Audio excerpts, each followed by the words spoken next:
미국의 도시 지형도는 동북부의 뉴욕, 서남부의 로스앤젤레스를 중심으로 주로 해안 인근 지역에 인구가 밀집돼 있습니다. 그런데 최근 도시 지형도에 변화 조짐이 보이고 있죠. 팬데믹으로 재택근무가 보편화되면서 대도시에서 교외로 벗어나는 흐름을 보이고 있기 때문입니다. 미국 인구조사국에 따르면 뉴욕의 인구는 지난 2020년에서 2022년까지 5.3%가 감소했습니다. 지난 10년 동안 7.7%의 인구 증가율을 보였던 것과 비교한다면 큰 폭이라는 것을 알 수 있죠. LA 역시 2010년대 2.8% 증가했지만 팬데믹 기간인 3년 동안 2% 감소했습니다. 이러한 변화의 흐름은 엔데믹 이후에도 계속되고 있죠. 이 같은 급격한 인구 이동이 부작용을 낳게 됩니다. 가장 큰 문제는 도시 공동화 현상입니다. 기업들이 사무실을 축소하고 이로 인해 유동인구가 줄면서 상거래까지 위축된다는 겁니다. 이런 현상이 극심해지면 상업시설들이 축소돼서 지역이 슬럼화될 가능성이 높습니다. 한때 전성기를 맛보았던 도시 디트로이트가 몰락한 도시가 된 원인에도 급격한 인구 감소로 인한 도시 공동화 현상이 있었는데요. 급기야는 재정 부족, 슬럼화를 겪으면서 파산까지 신청해야만 했습니다.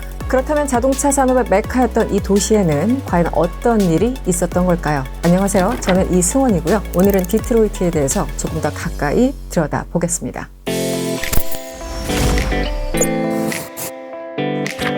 디트로이트는 몰락한 도시의 대명사로 여겨집니다. 무법도시를 그린 영화 로보캅의 배경을 이곳으로 설정했을 정도였죠. 그러나 과거에는 이곳이 미국을 대표하던 시절도 있었습니다. 지난 1800년대 중반 디트로이트는 미국 최대의 공업도시로 성장했습니다. 미국 5대 호수에 둘러싸여 있어서 운송과 교통이 편리했다는 점이 큰 이점으로도 작용했죠. 게다가 캐나다도 다리 하나를 사이에 두고 마주하고 있었기 때문에 넓은 시장 확보에 유리했습니다. 특히 지난 1903년 포드 자동차가 이곳에 설립되면서 디트로이트는 자동차 산업의 역사적인 출발을 할 수 있었습니다. 그 뒤에는 GM과 크라이슬러 등 미국 자동차 빅3 본사가 모두 이곳에 자리 잡으면서 세계 자동차 산업의 메카로 급성장합니다. 산업이 발전하자 일자리가 필요한 이들이 몰려들었고 도시가 성장하기 시작했습니다. 1840년대 9천여 명에 달했던 인구는 1900년대 28만여 명으로 증가했습니다. 1920년대에서 1940년대 사이에는 뉴욕과 시카고, 필라델피아에 이어서 네 번째로 인구가 많은 도시로 기록되기도 했었죠.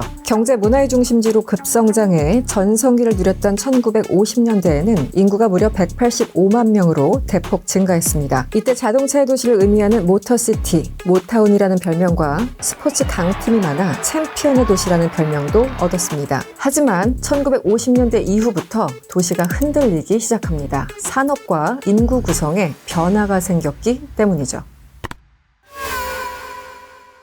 당시 디트로이트는 분단의 도시이기도 했습니다. 일명 8마일 로드라고 하는 도로가 그 사이를 가로지르고 있었죠. 이주민이 늘어나던 1920년대 흑인들이 남쪽 도시 중심부로 몰려들자 백인들은 이 도로를 건너 북쪽 외곽 지역으로 옮겨가기 시작했습니다. 8마일 로드가 일종의 경계선이 된 겁니다. 인구가 증가할수록 일자리부터 주거지 문제까지 백인과 흑인 사이의 갈등의 골은 깊어져만 갔습니다. 1943년에는 흑인 3명을 생산 라인에서 일하도록 승진시켰다는 이유로 백인들의 반대 시위가 벌어질 정도였습니다. 이런 상황에 흑인들의 분노가 점차 쌓여갔고 1967년 7월 디트로이트 폭동이 벌어졌습니다. 백인 경찰이 무허가 술집을 단속하면서 흑인 80명을 체포한 사건이 대규모 폭동으로 이어진 겁니다. 이때 일어난 폭동은 전국적으로 확산되면서 뉴욕과 샌프란시스코, 시카고 등 전국 17개 도시에서 동시다발적으로 일어났죠. 걷잡을 수 없이 커지는 상황에 존슨 당시 대통령은 공수부대와 정규군까지 급파해야만 했습니다. 그 결과 디트로이트 내 폭동은 닷새 만에 끝났지만 40명 이상이 사망하고 2천여 명이 부상을 입었습니다.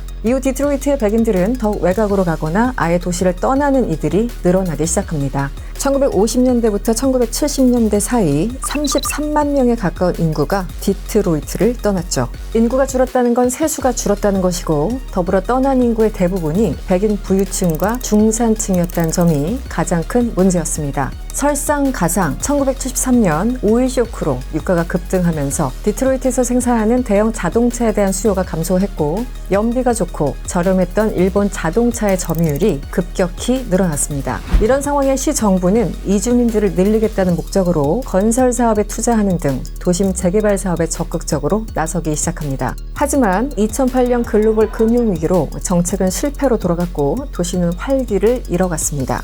경제 침체로 미국 내 자동차 수요가 급감하자 GM과 클라이슬러는 파산 보호 신청을 내면서 대규모 감원을 했습니다. 그 결과 디트로이트의 2009년 실업률은 17%로 미국 전체 주에서 가장 높았습니다. 이런 상황은 또다시 인구 감소라는 악순환으로 이어졌죠.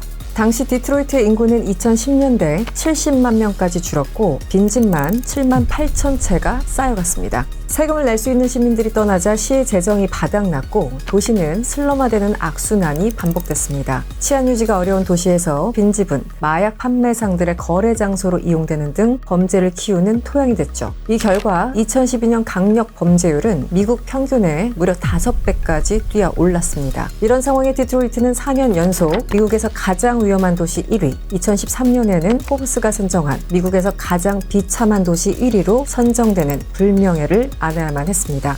하지만 디트로이트의 순환은 여기서 끝나지 않았습니다. 불어나는 연금 지급 비용과 눈덩이처럼 늘어난 빚을 갚지 못해서 결국 지방자치단체 최초로 파산 신청을 해야 하는 지경에 이른 겁니다. 당시 부채 규모는 180억 달러로 지자체 가운데 사상 최대였죠. 결국 미국 최대 공업도시라는 영광 대신 몰락한 도시라는 오명을 쓰게 됐습니다. 20세기 미국 자동차 산업의 성지였지만 이번 세기에는 쇠락한 도시의 대명사가 된 디트로이트. 하지만 최근 몇 년간 도시가 활력을 되찾고 있다고 합니다. 2014년에는 파산 17개월 만에 70억 달러의 부채 탕감을 이끌어내면서 파산 상태에서 공식적으로 벗어났습니다. 시 정부와 금융사들도 도시를 되돌리기 위해서 다양한 시도를 진행하고 있습니다. 시 정부는 연방정부에서 예산을 받아 빈집 전수조사에 나서 2만여 채를 철거했고 글로벌 금융사 JP모건과 민간 금융사들이 주도해서 도시 재생 프로젝트도 완수했습니다.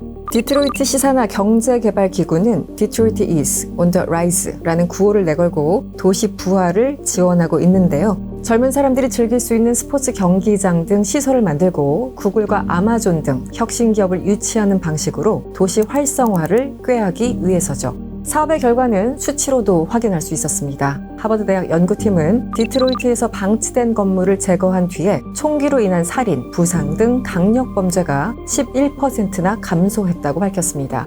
뿐만 아니라 지난 3월 실업률은 5.8%로 23년 만에 최저치를 기록합니다. 한편 자동차 생산 기업들은 전기차 생산에 집중하고 있습니다. GM과 포드가 2025년까지 각각 350억 달러, 250억 달러를 들여서 모든 생산 라인을 전기차로 바꾸기로 발표한 건데요. 월스트리트저널은 디트로이트가 전기자동차의 천국으로 변신 중이라며 기사 회생한 디트로이트가 최고의 자동차 도시로 군림할 수 있을지 지켜볼 일이라고 전망하기도 했습니다.